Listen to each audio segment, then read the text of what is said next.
Hey, good afternoon, everybody. Welcome to New World News. Again, I am Casey. Thank you for joining me. Look, Texas Governor Abbott is saying that the Democratic lawmakers in Texas that fled to the nation's capital, to Washington, D.C. yesterday because they did not want to participate in a vote for voting election laws that would secure elections, federal elections, and state elections, if that matter. They think that it is suppressing the vote, and in fact, it's just securing the vote. And so they left, so they didn't have to participate in it. And the governor of Texas has said when they return, he is working on getting arrest warrants for all of, I think there's 30 or 40 of them. We'll check it out in a minute on the screen. But all of those politicians and lawmakers that left the state to avoid participating in this because they don't agree with the new election laws that Texas and my home state of Florida and several other states are passing, and many more will follow. Essentially, if you don't know the story, there was a huge thing about Georgia voting laws and suppressing the minority, black, and poor vote because basically the Republican Party is saying they want laws where you have to show an ID, that there can't be random ballot boxes just sitting in any old willy-nilly parking lot, where it needs to be more secure. And it's 100% agreement. Anybody who doesn't believe in secure elections, regardless of that, absolutely has something to hide. They're cheating, they're lying, they're trying to cheat, they're trying to lie, whatever it is. There's no reason why I have to show my ID to buy alcohol, tobacco, get on an airplane, rent a car, get a credit card, use a credit card at Best Buy, all these different things that I have to use an ID. I have to provide an ID to prove I am who I am. Yet you're saying the most sacred of things, voting, and you don't want us to have these ID laws to prove it? Well, come on. Of course we should have ID laws, right? You're saying it's suppressing the black or the poor, the minority vote, or what have you, or the Democratic vote, whatever it is. The problem is the law doesn't say only black people have to show IDs, or only poor people have to show IDs, or only people that live in this suburban neighborhood or this city, urban neighborhood have to show IDs. That's not the case at all. Everybody, it's an equal law across the board. If you want to vote and you're legally able to vote, you must prove it. In fact, there was a story this week that somebody that voted was found to have fraudulently voted. Yet the Democrats said that wasn't possible. Now they're saying, oh, it's just one. But how many more are there that'll never be caught? Do I think there was millions of fraudulent votes in the election? No, I don't think there was millions in widespread voter fraud. I do think there was some voter fraud, enough to overturn the election. Who knows? But there was absolutely, to say there was no voter fraud is it's ludicrous. There was absolutely voter fraud. I mean, it keeps popping up. This is the third or fourth story, actually, I've heard. What I think actually happened is not so much people illegally voting all that much, which I agree with the law just to prevent it on any level, but and I do believe there was some, but I think that a lot of, at the higher levels above all of our pay grades, people were tampering with, or paid to tamper with elections and votes, and I don't know to what extent and to who they helped and who they didn't, but there was some shady stuff going on. Will we ever know what actually happened? No, probably not. But there's definitely something going on. Do I think it could have changed the election? Possibly, maybe. There's been audits forever. Why doesn't the Supreme Court or the courts take this up? They're too scared. They don't want the backlash, cancel culture, you name it. But I don't know that we'll ever know what truly happened or what the real numbers are, and that's a scary thing in this country.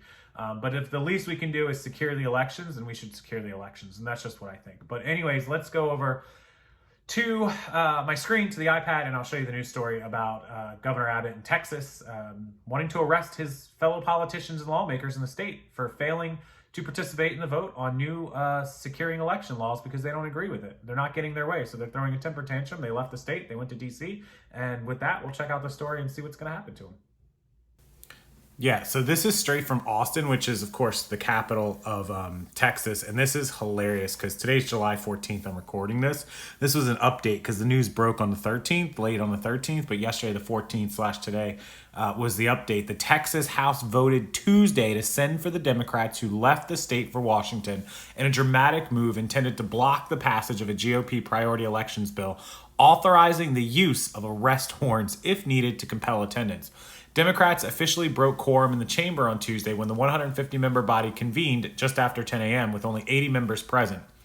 Of the 67 Democrats in the chamber, 61 were absent without a valid excuse.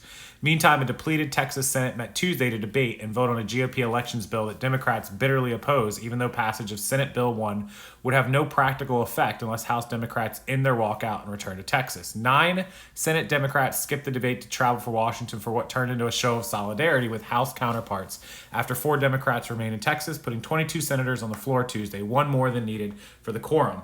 We will not stand by and witness Republicans silence the voice of hardworking Texans, the 9 Democrats said in a statement issued from Washington. They're ridiculous. This is such garbage that they know clearly that forcing people to have an ID is not silencing a vote. It is making sure that the votes they use to illegally win elections are not allowed in this country's elections. And that's what it's about. In the House, the Republicans took one of the few actions available to them once the lack of quorum was established, voting 76-4 to direct state law enforcement officers to track down absent members after a lack of quorum was established in the chamber. Members, the sergeant at arms, and the officers appointed by him are directed to send for all absentees whose attendance is not excused for the purpose of securing and maintaining their attendance under warrant of arrest if necessary. House Speaker Dade Phelan, a Republican from Beaumont, said from the floor, any member who wishes to leave the hall must have a written permission of the Speaker of the House. This is literally Democratic lawmakers in the state of Texas throwing a temper tantrum because they aren't getting their way. Oh, the vote isn't going our way. We're just going to leave. We're just going to run away. I mean, come on. This is the way the Democratic Party is being ran in America in 2021. They lie, cheat, steal, kick, scream, and throw just anything, win at all costs. It's ridiculous. They don't care about the people. They don't care about you. They care about getting their way. House rules allow lawmakers who are not present at the Capitol to be arrested and brought to the chamber by the sergeant at arms or an officer appointed by the sergeant at arms. They wouldn't be jailed the same way with a standard criminal arrest warrant. Bill Miller, a longtime Austin political consultant and lobbyist, said the mechanics of compelling attendance could come down to individual law enforcement officers, including whether handcuffs are used to detain members. Yes, throw them in jail. They deserve it. They agreed to show up and represent this state or this country, whatever their case might be, and they are just grown children acting like toddlers.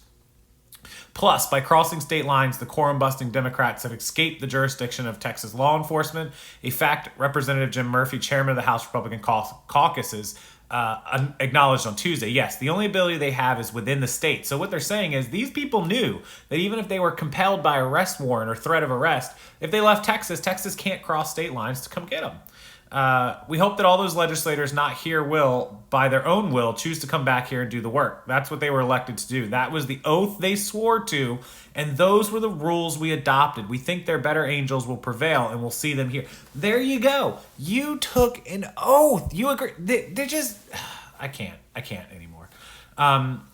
Even if the Democrats were able to avoid law enforcement while in D.C., Governor Greg Abbott said he intends for members to be detained upon their return to the state. I can and I will continue to call special session after special session after special session all the way up until the election next year, Abbott said during an appearance on KVUE on Monday, noting that Democrats want to continue preventing a vote on his priority measures. They should be prepared to stay in D.C. for well over a year.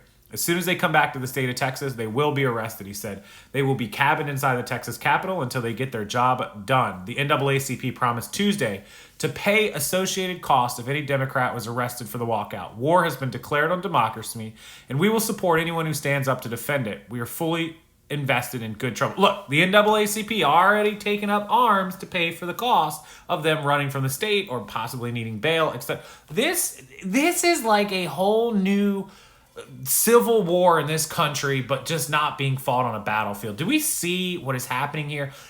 Grown adult politicians agree to do a job. They walked out on the job because they didn't like how things were going. It wasn't going their way. And now they've got the support of these groups who are saying we're going to support them breaking the law. 4 Democrats were present in the chamber and voted against the motion to send for the absent members.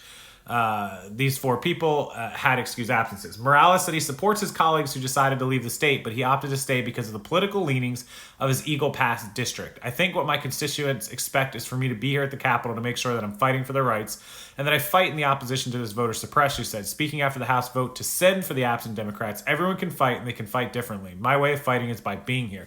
You know, look, he's against the voting law and that's his opinion and that's his rights, but good on him, for staying in Texas and doing his job. Win, lose, or draw, he did the right thing. So, I don't like his politics, but good on him. Good on him. Without a quorum in the chamber, Phelan said the House cannot conduct its business, and all four committee hearings scheduled for later in the day were canceled. The doors of the chambers were locked, and members were unable to leave without permission from Phelan. This is the second quorum-busting effort House Democrats have made to block the GOP election bills, which they argue is a dangerous proposal that would restrict voting rights in the state. It doesn't. It doesn't restrict voting rights. Stop. Stop with that. It does not restrict voting rights. It forces legal voters to prove they are legal. Democrats walked off the floor at the end of the regular session in May, derailing a vote on the legislation and killing it for the session. Abbott called lawmakers back for a special session that started on July 8th and included 11 agenda items, including the election bills, funding for border security, and further restrictions on abortion. Senate debate. But the primary issue of the special section remained two GOP voting bills, SB 1 and House Bill 3, largely similar efforts that would ban 24-hour and late-night voting, prohibit drive-through voting, add an identification requirement to mail-in ballots, and protect partisan poll watchers' ability to move freely in polling places and create newer, stiffer penalties for voter fraud. Absolutely all good. If you're committing voter fraud, you should be penalized stiffly. Identification for mail-in ballots. Yeah, so just nobody can just mail it in, right? 4 Democrats were on the Senate floor. Long-term senators who chose not to travel to Washington. Senator Brian Hughes, Republican from, Minola, and author of SB 1, insisted Tuesday that Democrats and their media supporters were pushing a false narrative that the GOP election bills would suppress voter participation. Of course it is. Mainstream media is pushing that. They are the problem. This bill is about making it both easy to vote and hard to cheat. Oh, that's what the Democrats are scared of. Clearly, when you go to these links, you are scared of that. Senator, that you can put lipstick on a pig, earrings, perfume, and it's still a pig, he said. Whitmore told Hughes that the bill's restrictions on voting outweighed any positives. They don't. The only thing they're outweighing is the Democrats' ability to cheat, period. Straight, point blank, period. That's it. So that's the story. I'll leave it for you guys. I hate putting my opinions in here, but this isn't opinions, guys. Democratic, Republican. If you're a Democrat and you think that this is what it is, you're just wrong. You're dead wrong. This is just a temper tantrum by grown adults. Enjoy the video, guys. Thumbs up and subscribe, and I'll link the story below.